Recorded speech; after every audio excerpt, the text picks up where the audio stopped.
Bienvenidos a todos los que habéis venido a esta semana dedicada al estudio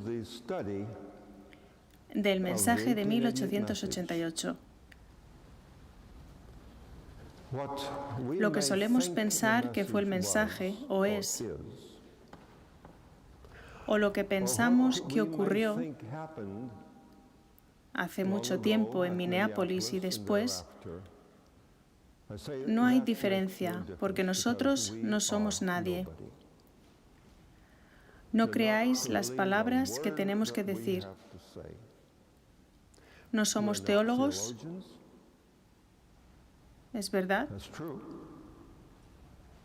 Ninguno de nosotros tiene un grado en teología, un doctorado, excepto el doctor Douglas, que vendrá después. Él es miembro de nuestro consejo asesor, sí, pero el resto de nosotros no somos eruditos. Algunos de nosotros solo somos misioneros en África, nada más. No somos más brillantes que cualquier otro pastor adventista del séptimo día o evangelista, o anciano local o maestro de escuela sabática. Solo somos personas comunes y corrientes que han descubierto algo. Y ese es nuestro problema. La gente nos pregunta, ¿qué es el Comité para el Estudio del Mensaje de 1888? ¿Quiénes son? Hemos oído cosas buenas y malas, probablemente más malas. Pues bien, tengo que decirte quiénes somos. Nosotros estamos justo aquí en tu Biblia. Coge tu Biblia y lo verás en la siguiente historia. En Segunda de Reyes. Segunda de Reyes. Y la historia está en el capítulo 7 de Segunda de Reyes. Comenzaremos la historia en la última parte del capítulo 6. Lo que está pasando es que la nación de Israel habían sido tan rebeldes a Dios y apóstatas que Dios se vio forzado a retirar su protección de ellos. El ejército sirio había acampado alrededor de la ciudad de Samaria, les asediaron, y el asedio fue tan terrible que casi cuesta decirlo, porque el pueblo recurrió al canibalismo. El rey tenía horribles perspectivas, por supuesto, y su reacción fue de acuerdo al protocolo para los reyes israelitas, de ser culpado por este horrible desastre. Debía ser el Señor mismo obrando a través de su profeta Eliseo. Así que el rey hizo un juramento con el que determinó cortarle la cabeza a Eliseo. Envió a alguien a la casa de Eliseo. Eliseo lo vio llegar y en el versículo 32 dice, ¿no habéis visto cómo este hijo de homicida envía a cortarme la cabeza? Y después en el capítulo 7 leemos que Eliseo dijo al pueblo y al rey, así dijo Jehová, mañana a estas horas, en medio de esta horrible hambre, habrá mucha comida repentinamente disponible. Y un príncipe sobre cuyo brazo el rey se apoyaba, probablemente su ministro de defensa, respondió al varón de Dios y dijo, si Jehová hiciese ahora ventanas en el cielo, ¿sería esto así? Esto es absolutamente imposible. Y Eliseo dijo, bien, tú verás el cumplimiento con tus propios ojos, pero no comerás ni siquiera un bocado de la comida. De sobre lo que pasó, la historia continúa en el versículo 3 en adelante. Había 4 hombres que eran leprosos, que rogaban que sus cuerpos y almas siguieran juntos. Y había tanta hambre que ellos sabían que iban a morir. Y ellos tuvieron una brillante idea. Dijeron, como vamos a morir de todas formas, ¿por qué no nos vamos con los sirios? Abandonamos Samaria y nos vamos a ver si esos paganos tienen misericordia de nosotros. Quizá ellos puedan probablemente darnos un pedazo de comida. Podemos probar, vamos a morir de todas formas. Así que, entonces ellos fueron. Cuando llegaron al campamento de los sirios, se sorprendieron al ver que no había ni un soldado allí. Todo el mundo se había ido y habían dejado sus tiendas, sus camas, todo, y sus provisiones de comida. Y los leprosos se alegraron mucho. Intentaron esconder algunas cosas y después, de alguna manera, una pequeña parte del amor de Dios entró en sus corazones y empezaron a pensar en el pueblo que estaba en la ciudad de Samaria. Y dice aquí, no estamos haciendo bien. Versículo 9. Hoy es día de buena nueva y nosotros callamos. Y si esperamos hasta el amanecer, nos alcanzará nuestra maldad. Vamos pues ahora, entremos y demos la nueva en casa del rey. Versículo 10. Vinieron pues y gritaron a los guardas de la puerta de la ciudad. Aquellos 4 leprosos somos nosotros. Hemos encontrado algo precioso, preciosísimo. Hace 50 años, uno de nosotros llamó a la puerta de esta ciudad y les declararon lo que habían visto. Y por eso tenemos este pequeño comité para el estudio del mensaje de 1888. Según la historia bíblica, los guardas de la puerta y los oficiales del rey no persiguieron a aquellos 4 leprosos, porque por su dicho, ellos encontraron toda aquella comida. Al principio les costaba creer en lo que les decían, pero dejaron de dudar y cogieron aquellos alimentos que estaban disponibles. Los vendieron en las calles de Samaria y el siervo del rey, que no había creído a esta predicación, fue atropellado por el pueblo y nunca probó un bocado. Debemos hablar primeramente a los guardas de la puerta de la ciudad.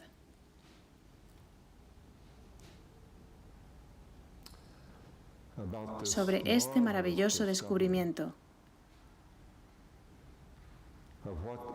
lo que de hecho fue el principio de todo, por lo que estamos rogando como denominación durante generaciones, es la lluvia tardía. Se nos envió por la gran misericordia de Dios, pero se perdieron en los archivos durante muchos, muchos años. En toda mi experiencia, solo conocí a uno de nuestros líderes que admitió que incluso nunca había leído nada que tuviera que ver con el mensaje de 1888. No ahora, eso fue hace años. Hoy piensa diferente, por supuesto. En ese tiempo, solo una persona que declaró que no había leído nada. Y cuando él habló de lo que había leído, dio su experiencia un cambio de rumbo de lo que había sido hasta ese momento. Hemos estado famélicos por el mensaje que Dios quería que diésemos al mundo. De hecho, el Señor ordenó que el mensaje fuera dado al mundo. Y en primer lugar, a cada iglesia adventista del séptimo día. Y lo que la sierva del Señor dice es que el propósito de Dios era que cada iglesia adventista del séptimo día llegara a ser un lugar que estuviera tan lleno de las buenas nuevas del Evangelio que nadie nunca más dijera que los adventistas del séptimo día predican la ley, pero que no predican a Cristo. Era el plan de Dios que las iglesias adventistas del séptimo día desarrollaran una reputación a nivel mundial. Si queréis ir y escuchar sobre la cruz de Cristo, si queréis descubrir lo conmovedor que es el amor de Dios, que es amor ágape, ve a la iglesia adventista del séptimo día. Allí lo escucharás. Ese era el plan de Dios. Era el plan de Dios que cada iglesia adventista del séptimo día, incluso esas pequeñas iglesias, sabéis que tenemos esas iglesias en el norte de California, pequeñísimos grupos de personas. Era el plan de Dios que incluso esas pequeñas iglesias fueran lugares que iluminaran su comunidad, que atrajeran a la gente como un imán fuera de las iglesias populares, fuera del Islam, fuera del hinduismo, lo que sea, incluso del ateísmo, a personas honestas a estudiar este preciosísimo mensaje. Bien, el tiempo pasó. Había una pequeña mujer que era secretaria en la Conferencia General en 1950. Finalmente se retiró y en ese tiempo volvimos a África. Y llegó el momento cuando volvimos a casa. Llegamos a casa en 1985, la última parte del año 1984. Y esta pequeña mujer ya tenía el pelo canoso. Su nombre era Ellen Tate. Ella me llamó un día y dijo: mire, creo que no está bien que conozcamos el mensaje de 1888 y que no lo compartamos. Yo le dije: creo que está en lo cierto. No debemos guardárnoslo para nosotros, pero no sé qué podemos hacer. Dije: no sabía lo que hacer. Y ella dijo: bien, si invito a algunas personas a que vengan a Camp Mount Haven en la conferencia de Ohio, ¿usted vendría a explicarnos qué es este mensaje de 1888? Dije: bueno, no puedo negarme a esto. He sido comisionado a predicar el Evangelio, claro. No puedo decir nunca que no. Sí, debo compartir el Evangelio, es cierto. Así que fui, y quizá haya alguna persona aquí que presenció esa primera conferencia en Camp Mount Haven en 1984. No sé si hay alguien aquí que estuvo allí.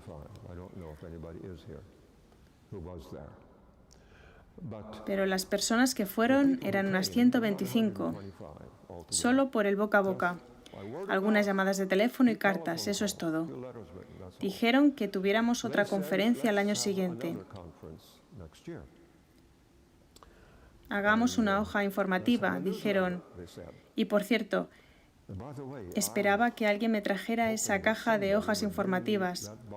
Si alguien que esté escuchando mi voz y puede traerme esa caja, me gustaría tenerla.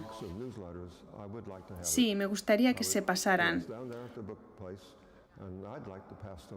Me gustaría invitaros, cualquiera que quiera estar en la lista para recibir la nota informativa o newsletter, denos su nombre y dirección postal y estaremos encantados de añadirles en nuestra lista.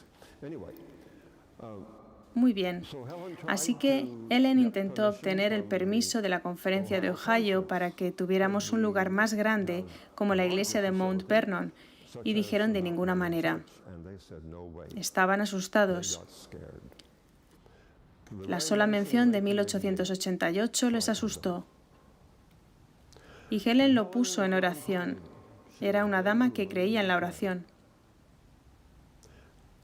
Y yo aprendí una lección.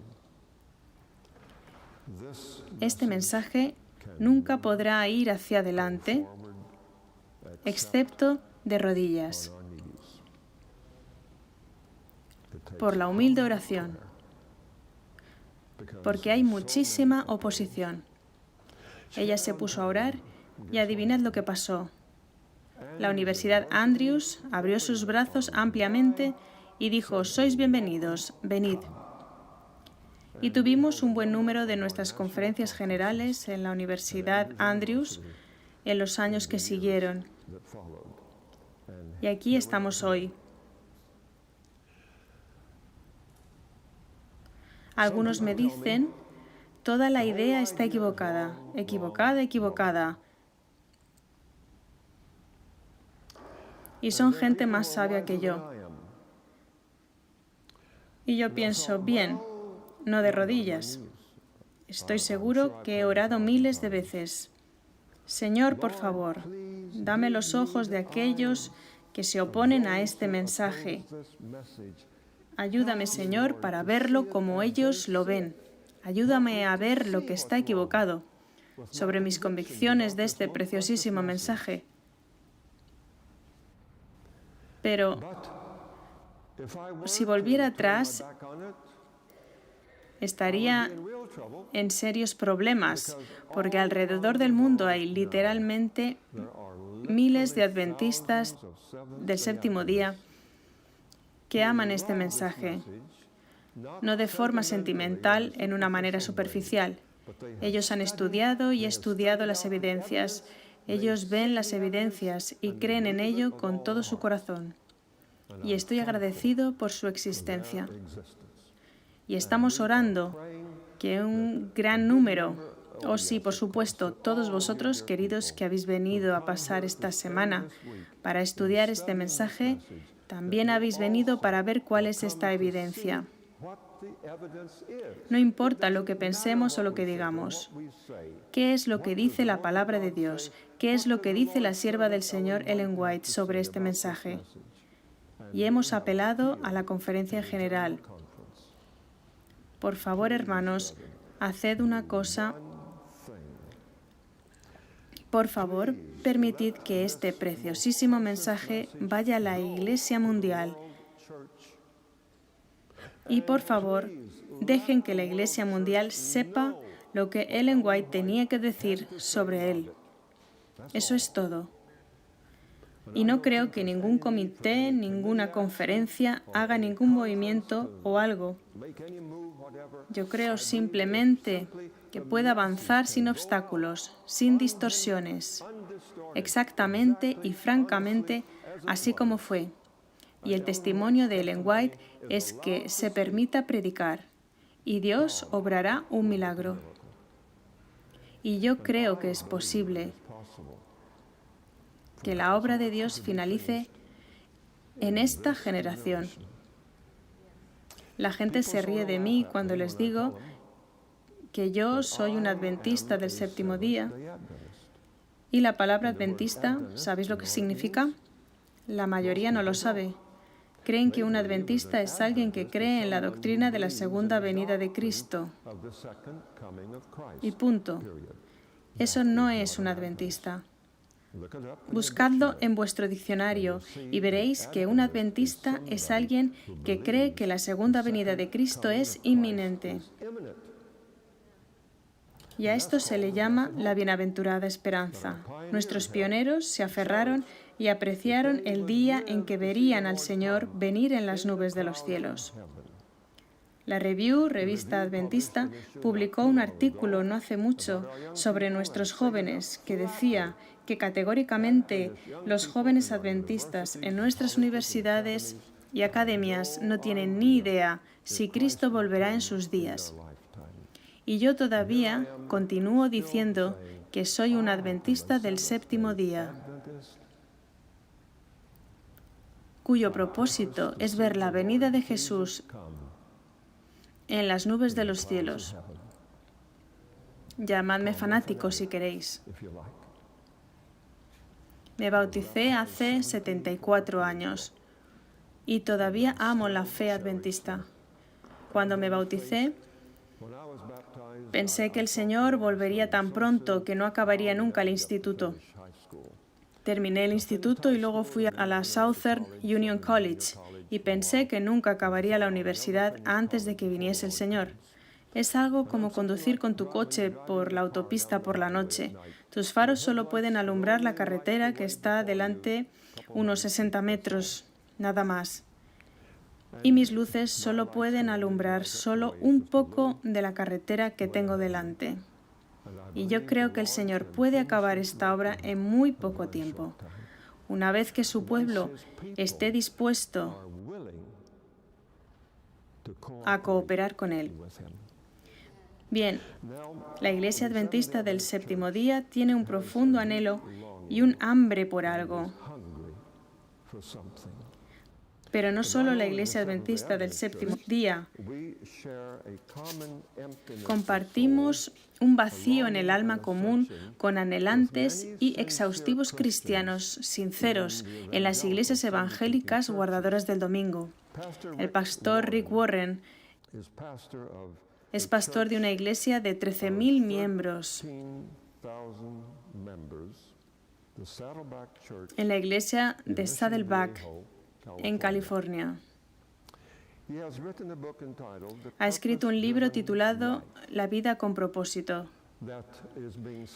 que está siendo estudiado por 2.500 iglesias de 100 diferentes denominaciones. Y ha venido aquí, al norte de California, y ha vendido aquí, en el norte de California, solo 3,7 millones de copias. El New York Times es el segundo en la lista de los más vendidos. Y a pesar de esto, una cierta cantidad de nuestras iglesias, aquí en la Conferencia del Norte de California, ha decidido que, como espiritualmente nuestra iglesia no está tibia sino muerta, debemos coger cualquier cosa que pueda darnos vida espiritual. Y ellos también se han adherido a la vida con propósito. Dejadme decir que creo que el pastor Rick Warren es un cristiano sincero, no tengo dudas sobre eso. Creo que Dios tiene mucho pueblo sincero entre los sacerdotes católicos, entre los pastores evangélicos, personas que quizá están viviendo según la luz que tienen más que nosotros, adventistas del séptimo día, según la luz que tenemos. No intento decir nada que sea crítico de esta buena gente.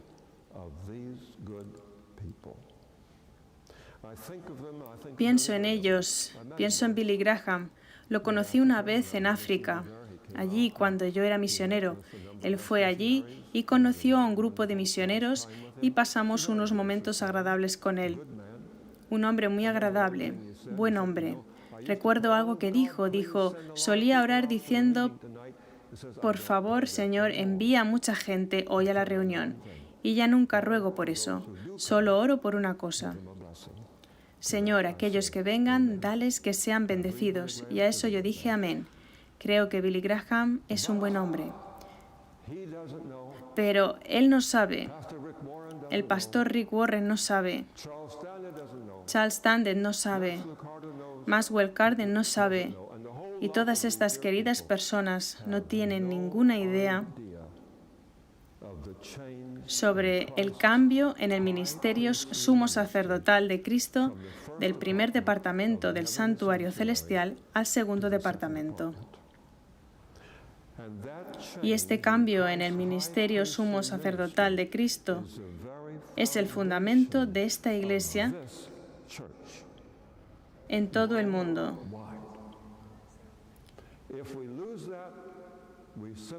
Si perdemos esto, simplemente volveríamos a ser bautistas del séptimo día. Y ellos también son buenas personas. Pero Dios dio un mensaje especial a los adventistas del séptimo día. Hay guardadores de la promesa, un grupo de hombres muy sinceros. Ellos son los mejores esposos, los mejores padres, guardadores de la promesa, totalmente inconscientes, porque toda su concepción está basada en el pacto antiguo. El pacto antiguo son nuestras promesas a Dios. El nuevo pacto es la promesa de Dios a nosotros. Hay una diferencia enorme dependiendo de en cuál creas tú.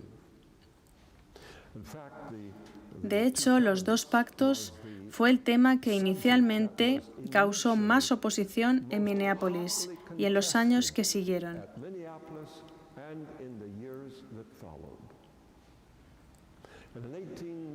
En 1890, creo que el 16 de marzo, El Señor dio a Ellen White una visión en la cual se le dijo explícitamente que el Señor había dado al hermano E.J. Waggoner la correcta versión de los dos pactos. Y la versión de Waggoner es simplemente la luz del sol. Maravillosa. El mismo pueblo de Israel formó el antiguo pacto en el monte Sinaí. Nunca fue el plan de Dios que formaran ese antiguo pacto. Él vino, como leemos en el hebreo, con atención. Si vemos algunas palabras en hebreo, sabremos lo que realmente está diciendo. El Señor propuso al pueblo de Israel que simplemente creyeran en las promesas que Él le hizo a su padre Abraham. Eso era lo único que el Señor quería que hicieran. Ellos no tuvieron la fe de su padre Abraham. Ellos fueron los únicos que formaron el pacto antiguo. Hebreos 9 dice que incluso el santuario del que tanto hablamos, el que Moisés construyó en el desierto, incluso aquel santuario es un santuario del pacto antiguo.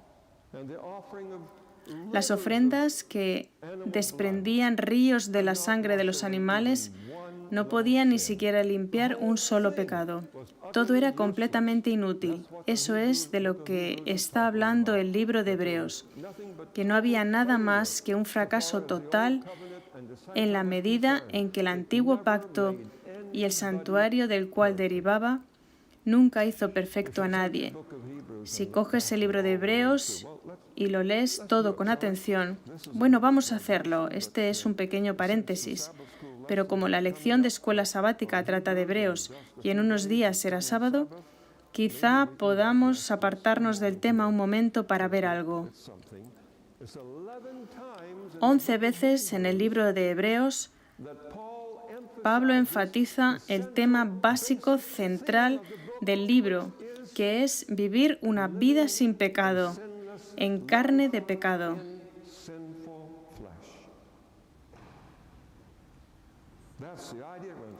Esta es la idea que aparece en todo el libro.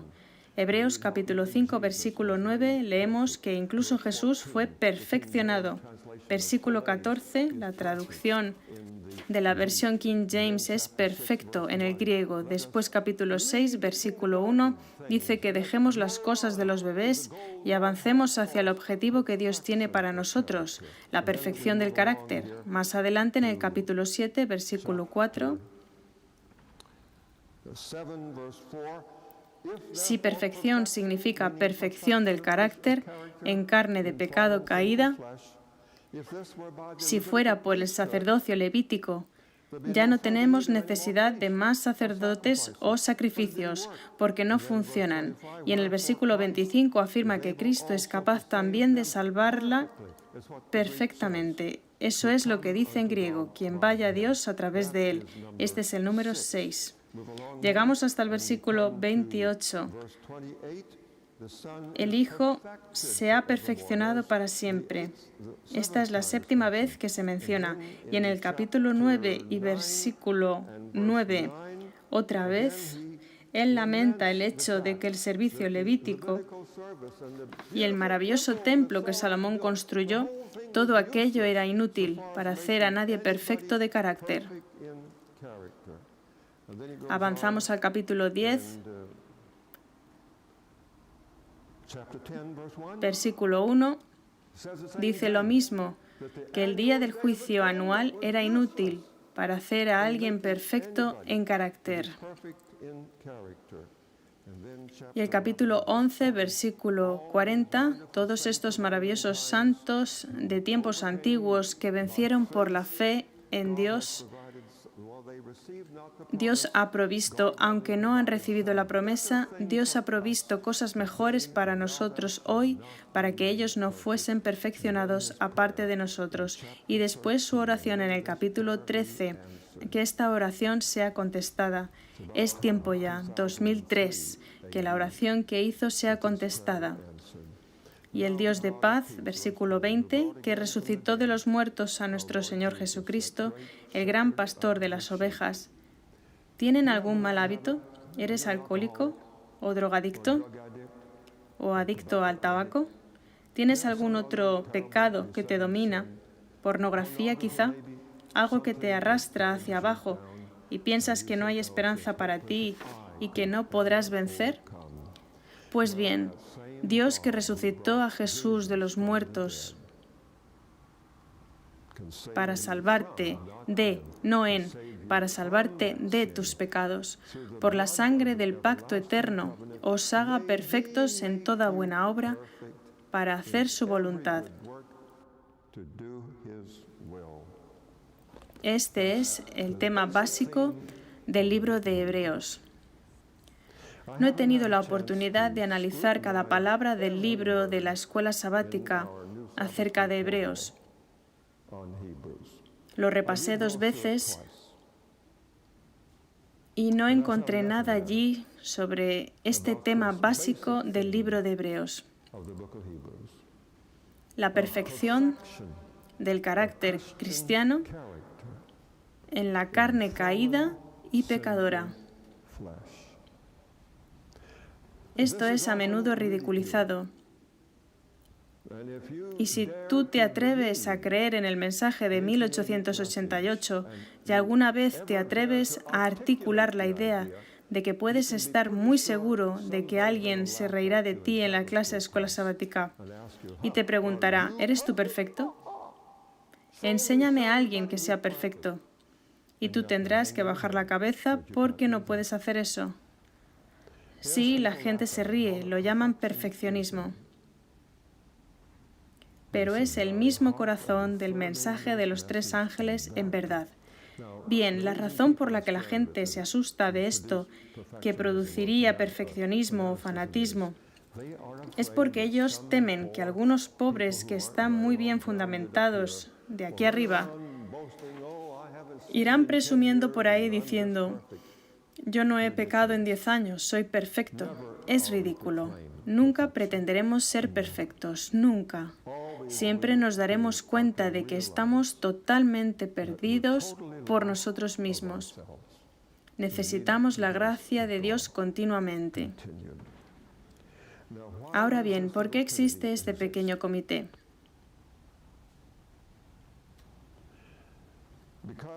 Porque esperamos despertar a nuestro pueblo, a los miembros de iglesia, a nuestros hermanos en el ministerio, a sentir una profunda hambre y sed por algo que no tenemos. Lo que el pastor Rick Warren y lo que la iglesia de Saddleback hicieron en el sur de California, lo que tenían no es lo que nosotros necesitamos. Necesitamos la genuina, lo que es un intento de aproximación, la bendición real de la lluvia tardía.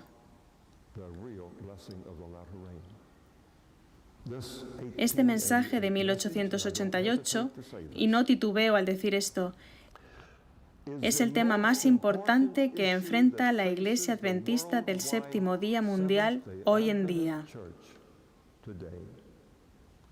Y sé que es una declaración muy fuerte de hacer.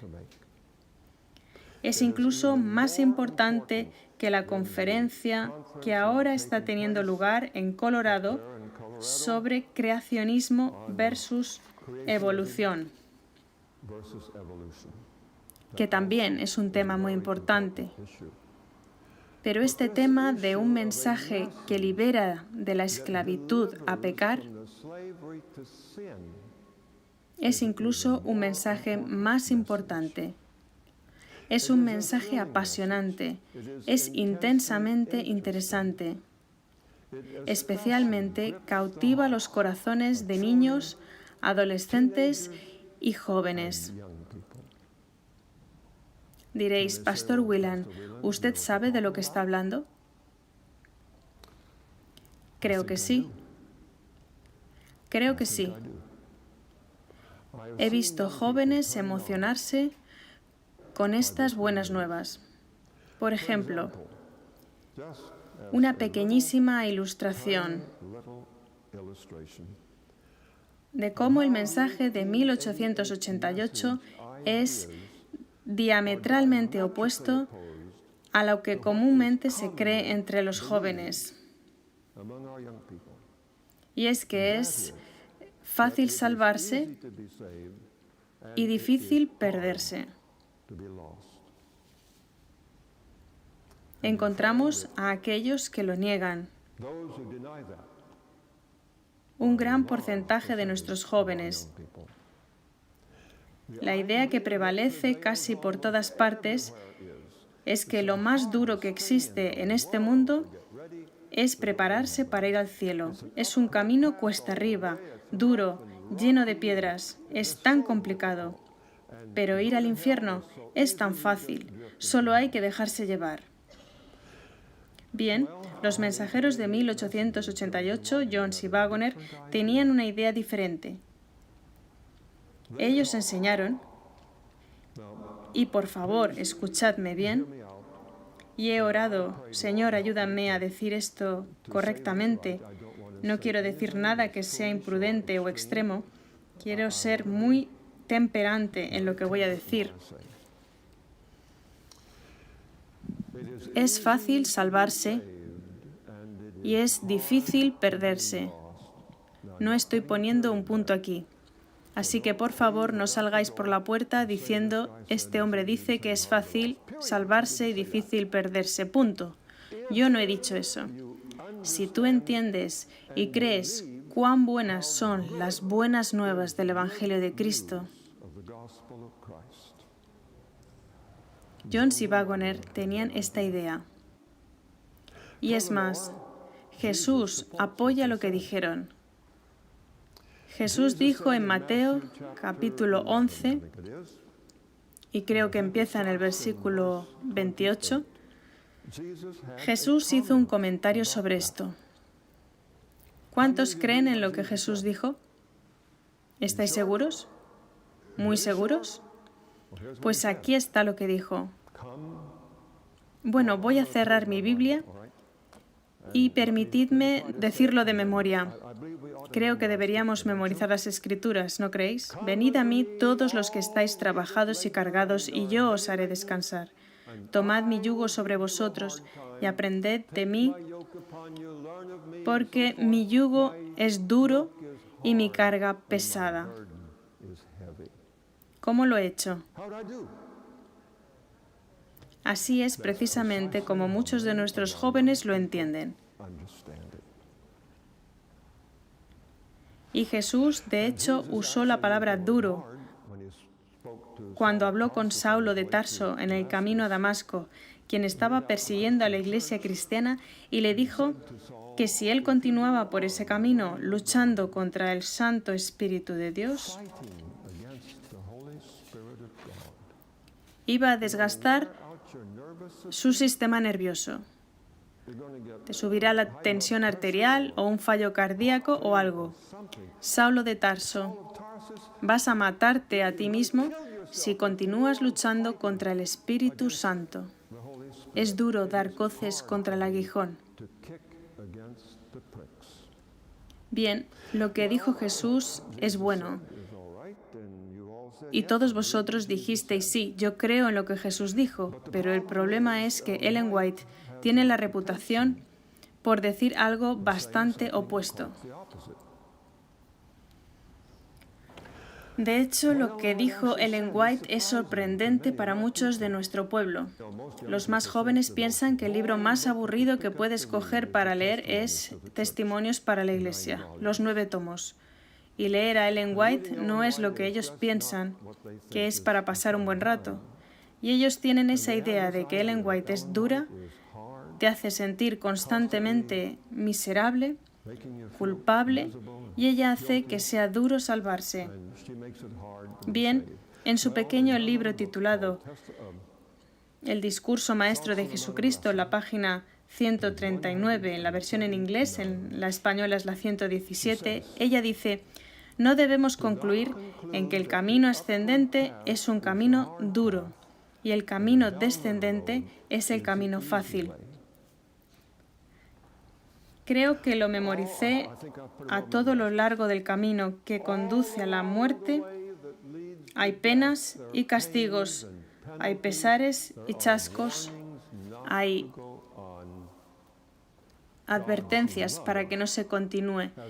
El amor de Dios es tal que los desatentos y los obstinados no pueden destruirse fácilmente. Cierro comillas.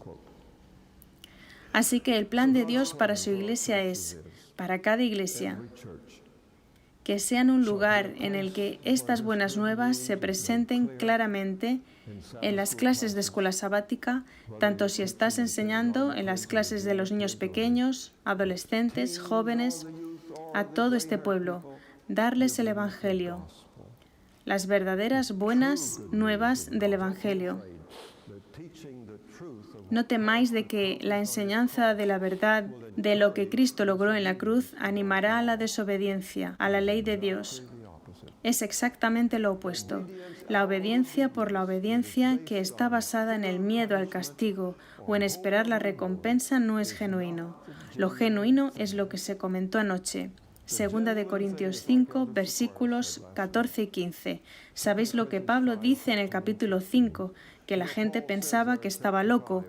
Él se fue a esos largos viajes misioneros, fue golpeado, de hecho fue apedreado, le metieron en la cárcel, pasó frío, desnudez, debilidad. Él tuvo una vida muy dura. Y podéis decir que Pablo debería haberse retirado alrededor de los 62 años de edad, quizá, establecerse y conseguir una pequeña villa en el Mediterráneo y cultivar algunas rosas y relajarse y disfrutar de la vida, y había cumplido con su deber. Pablo dijo, no puedo hacer eso. Pensarás que estoy loco, dijo en el versículo 13, pero en el versículo 14 él explica por qué no puede hacerlo. El ágape de Cristo nos constriñe. La gente entiende mal la palabra constriñe como refrenar. No, significa que nos empuja. Pablo nunca paró, no podía parar, porque el ágape continuamente le motivaba. Él dijo, si uno muere por todos, entonces todos están incluidos. Si uno no hubiera muerto por todos nosotros, todos estaríamos muertos. Que es lo mismo que decir que si uno murió por todos, significa que todos morimos en él. De cualquier manera, tu vida no te pertenece. Tu próxima respiración no te pertenece. Y el versículo 15 dije que Él murió por todos, para que los que hoy viven... Voy a extrapolar esto un poco para dejar claro lo que Pablo quiere decir. Los días que vivan, de aquí en adelante, será imposible vivir para el yo, sino que ahora son constreñidos a vivir para Él, quien murió por ellos y resucitó.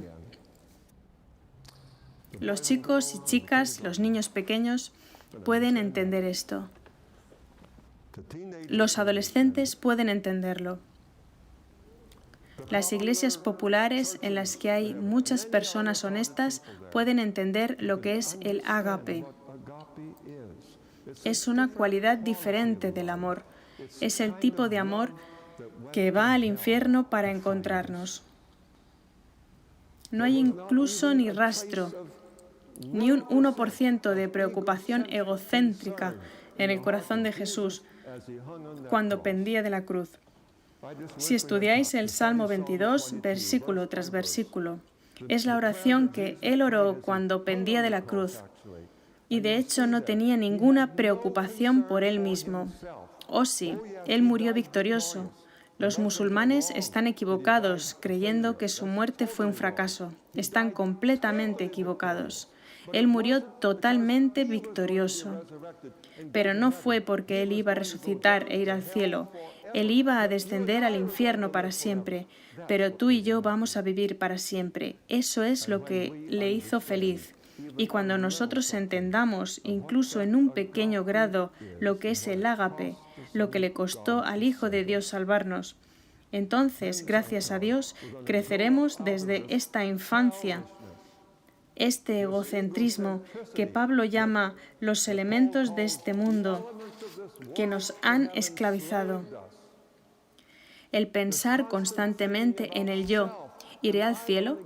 ¿Pasaré la prueba del examen final, del juicio investigador?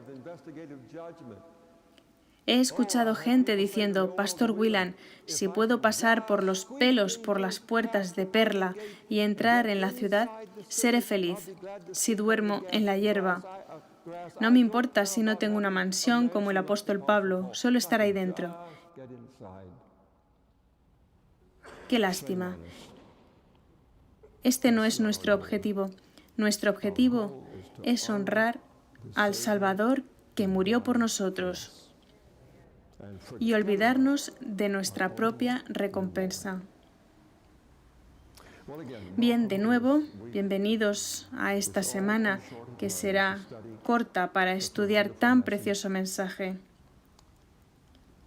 Sé que no puedes oír simplemente como si se derramara sobre ti y obtener todo el lote. Es el principio de una vida entera de estudio. Bienvenido a estar hambriento y sediento toda tu vida. Bienvenido a no estar nunca satisfecho. Si tienes una hora de tiempo libre para encender tu televisión, para divertirte un poco, bienvenido a sentirte constantemente motivado por esta preocupación de estudiar, de entender y compartir. Yo creo que esta es la única vida feliz posible. Oremos. Amado Padre, gracias. Gracias, Padre, porque nos has permitido ver solo un pequeño brillo de en qué consiste la gracia de Dios. Perdona nuestra puerilidad. Y Padre, cumple la promesa que le hiciste a Abraham. Le dijiste que sería una bendición a donde quiera que él fuera. Haznos una bendición en donde quiera que vayamos, que podamos ayudar a algunos niños o adolescentes que puedan estar confundidos. No estoy diciendo que por temor, Señor, tengamos asegurado el cielo. Danos una corona. No, no estoy pidiendo eso, sino que nos des el gozo de llevar a alguien a Jesús.